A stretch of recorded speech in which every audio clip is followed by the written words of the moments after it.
Hello tout le monde, on espère que ça joue, on est content de vous retrouver aujourd'hui pour une nouvelle vidéo. Avant qu'on démarre, on vous invite vraiment à lâcher un pouce bleu, à nous suivre si c'est pas encore déjà fait. Et encore une fois, on va vous parler de belles montres, de beaux objets, enfin bref, de beau. Proche finalement de l'anniversaire de la mission de la NASA Apollo 12 du 19 novembre 1969, quoi de mieux que de vous parler une nouvelle fois de notre modèle, ou en tout cas de l'un de nos modèles préférés en horlogerie, tout modèle confondu. Ouais, c'est obligé, vous avez dû la voir passer sur internet de nombreuses fois. Aujourd'hui, on va vous parler d'une nouvelle itération de l'Omega Spin Master, soit la Omega Spin Master First Omega in Space.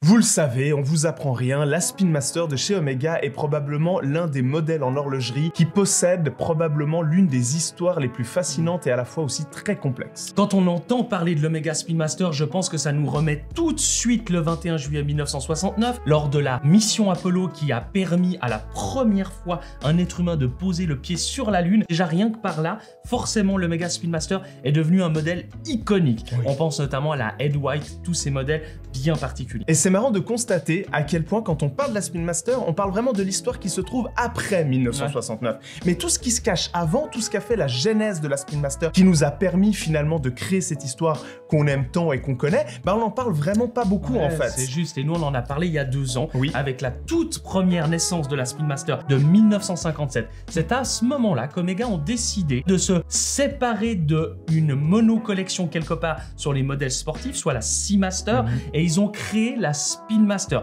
et c'est devenu une collection à part entière. Il est intéressant de rappeler qu'à l'origine, en 1957, Omega avait pensé la Spin Master réellement comme un chronographe dédié au sport automobile, avec sa lunette tachymétrique, ce qui était une toute première dans l'horlogerie. On est en droit de se poser la question, comment une montre chronographe tournée autour du sport auto a pu ensuite être complètement délaissée de cet univers-là. Aujourd'hui, on pense plus la Spin Master comme une montre dédiée au sport auto, mais bien comme une montre dédiée à la conquête spatiale. Il va falloir qu'on se téléporte un peu dans une période charnière entre 1957 et 1960. C'est vraiment la période de la conquête spatiale. Et c'est précisément cette montre-là, soit la référence CK2998, qui a fait basculer le destin d'Omega.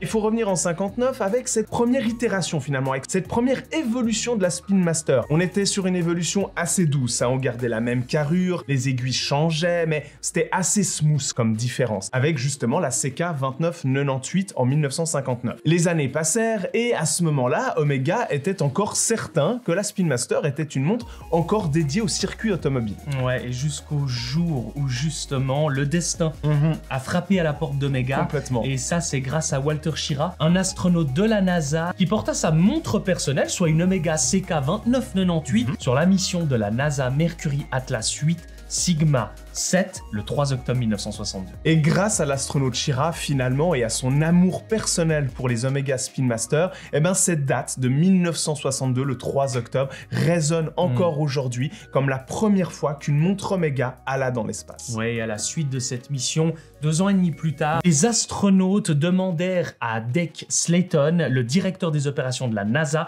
de leur mettre enfin une montre à disposition pour équiper leur pactage et puis leur matériel professionnel. Comme quoi, parfois, écouter ses employés, ça a du bon. Et la suite, vous la connaissez. La NASA lance un appel d'offres auprès de plusieurs manufactures horlogères, appel d'offres qui finit par être remporté par Omega et la Spin Master en mars 1965.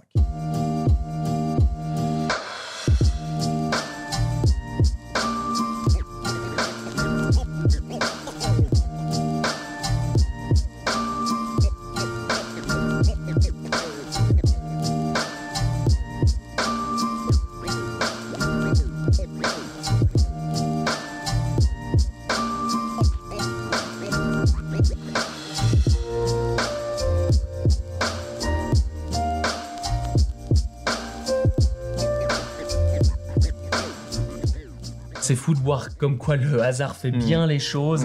Et quand Omega ont décidé de se réattaquer à cette fameuse référence CK2998, ils avaient 36 001 manières de réinterpréter cette nouvelle First Omega in Space en matière de design. Et en l'occurrence, ils ont choisi de coller un maximum à la toute première génération de 1959, tout en ajoutant en l'occurrence une touche moderne de 2024 qu'on attendait quand même comme étant la bienvenue. Clairement des petits twists, La première chose qui vient nous frapper aux yeux finalement sur cette Spin Master First Omega in Space, c'est ces cornes droites qui, pour le coup, font réellement référence à la CK2998. C'est vraiment quelque chose qui la différencie énormément du premier coup d'œil à la Moonwatch professionnelle très classique, qui justement, plus tard dans l'évolution de la Spin Master, intégrera ces fameux Twisted Lugs avec ces cornes justement un petit peu tournées. Là, on reste sur les cornes droites et ça, c'est un truc très cool qui marque cet ADN de cette First Omega in Space très fort. Et un autre point qui la différencie vachement de la Moonwatch professionnelle, c'est sa taille. Beaucoup plus contenue sur le papier,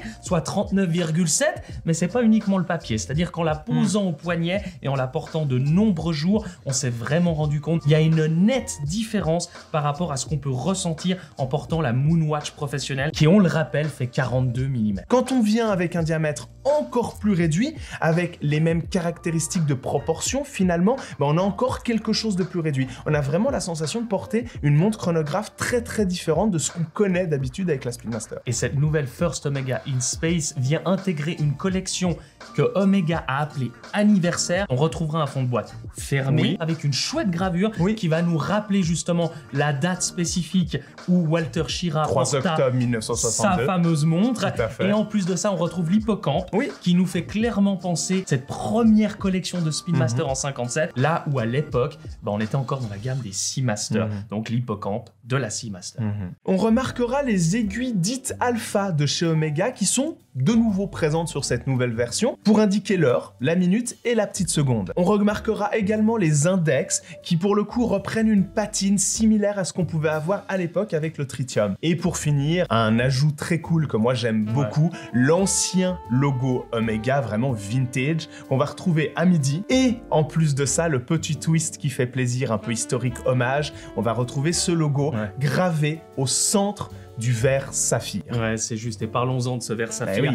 Ils ont fait quelque chose de très malin, Omega, pour le coup. Ils veulent garder leur héritage du verre Ezalite qu'on retrouve sur la Moonwatch dite professionnelle, la vraie de vraie. L'origine. Voilà, exactement. Et ils ont voulu faire un twist pour ce nouveau verre saphir qui vient équiper la First Omega in Space. Ils ont voulu justement prendre la technologie moderne du verre saphir pour le réinterpréter et pour avoir un peu un aspect visuel tel qu'on pourrait l'attendre sur un verre Ezalite. Ça, c'est quand même pas mal. Ouais, il y a pas mal de choses esthétiquement parlant qui étaient reprochées et qui sont encore reprochées aux versions saphir, verre saphir, où on voit une espèce d'halo blanc, etc.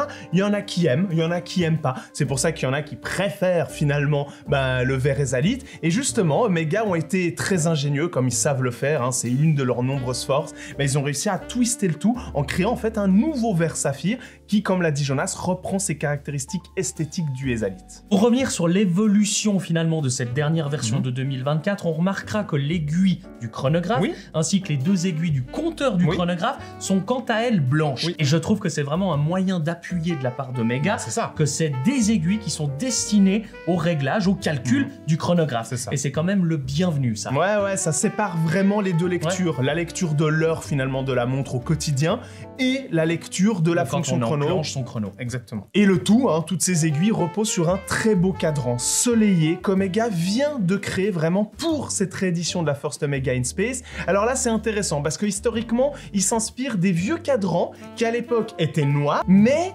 historiquement, à ce qu'on nous a c'est dit. pas aussi facile à faire que ça. C'est ça. Il y a eu des essais dans certaines manufactures, etc., certaines usines de l'époque. Donc là, on vous parle vraiment de 1959 finalement. Il y avait des essais où le noir n'arrivait pas à être complètement noir et ça tirait sur le bleu. L'idée d'Omega aujourd'hui en 2024, c'est ça. C'est de faire réédition hommage à ces histoires-là, ces histoires d'usinage, d'artisans. Et il se voit ce bleu. Dès qu'il y a un peu de lumière, dès qu'on prend un jeu, un rayon de soleil, et boum, il éclate. Et c'est vraiment, pour le coup, très beau. Et ça amène tout de suite un petit effet premium qui vraiment est bienvenu sur cette onde. Ça la différencie. Et pour finir, alors là, c'est la grosse cerise sur le gâteau. Je crois qu'on peut le dire, Alexis et moi, c'est devenu, et ça l'est, notre bracelet préféré, soit le Flatlink. Et Omega ont décidé de l'équiper sur cette dernière version First Omega in Space, et franchement ce bracelet c'est juste un rendu fou. Ça fait un moment qu'Omega l'utilise maintenant pour ses Spin Master, notamment la dernière version de la Moonwatch, et moi je dois l'avouer, franchement rien que pour le bracelet, je serais prêt à passer sur cette montre. Je suis d'accord.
Vous le savez maintenant depuis le temps dont on vous parle de tout ça, Jonas et moi sommes devenus de vrais, avec des gros guillemets, amateurs de vintage. On adore ça. En fait, c'est surtout le look, c'est surtout les délires un petit peu esthétiques que le vintage est capable d'attribuer. C'est pour ça qu'on est devenus de vrais amoureux du vintage. Complètement. Et là, on est content de voir qu'Omega, en 2024, ont été capables, une nouvelle fois, mais là tout particulièrement, de justement reprendre leur histoire. Et justement une histoire quelque part un petit peu trop peu connu, finalement. Transversal, presque, de ce qu'on a l'habitude d'entendre. Ouais, c'est ça, exactement. Comme si cette partie de l'histoire avant 69 de la part d'Omega avait été un petit peu oubliée. Que ça intéressait pas les gens, potentiellement. En fait, si ce qui se passe avant 69, et là, justement, on remonte plutôt dans les années 59, soit 10 ans plus tôt, finalement, ça intéresse aussi les gens, et c'est cool. C'est la genèse de tout ça, c'est ce qu'on vous expliquait plus tôt. Et j'avoue, qu'en ce qui me concerne, je suis devenu un fan absolu de cette référence-là. À tel point que, très honnêtement, je pense que c'est devenu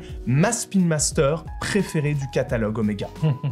Moi, j'avoue que j'ai un tout petit peu plus de peine encore à m'écarter de la vision de la Moonwatch, on va dire, professionnelle, avec son histoire, avec ce côté où elle a été pendant très longtemps par Omega mise en avant, justement. Mais ça m'a fait énormément plaisir de faire cette vidéo et de découvrir cette First Omega in Space 2024, parce que je dois avouer qu'en termes de proportion, en termes de jeu de design et esthétique, elle a clairement quelque chose qu'elle apporte en plus dans la gamme Spin Master, et c'est ça que je trouve très cool. Et comme je vous le disais tout à l'heure, déjà rien que pour le bracelet Flatlink, ça peut me donner un petit peu envie de changer. Et n'hésitez pas à nous dire dans les commentaires ce que vous pensez de cette First Omega in Space. Si vous connaissiez l'histoire aussi de la création de la collection Spin Master, une fois la séparation de la collection Seamaster. Donc si vous avez des trucs à ajouter et des trucs à nous dire, n'hésitez pas, c'est le moment. Et comme d'habitude, n'hésitez pas à liker cette vidéo, à nous suivre, à faire un petit tour sur notre site internet watchcharge.com. Et comme d'habitude, on se retrouve sur une prochaine vidéo. Et n'oubliez pas, d'ici là, soyez à l'heure.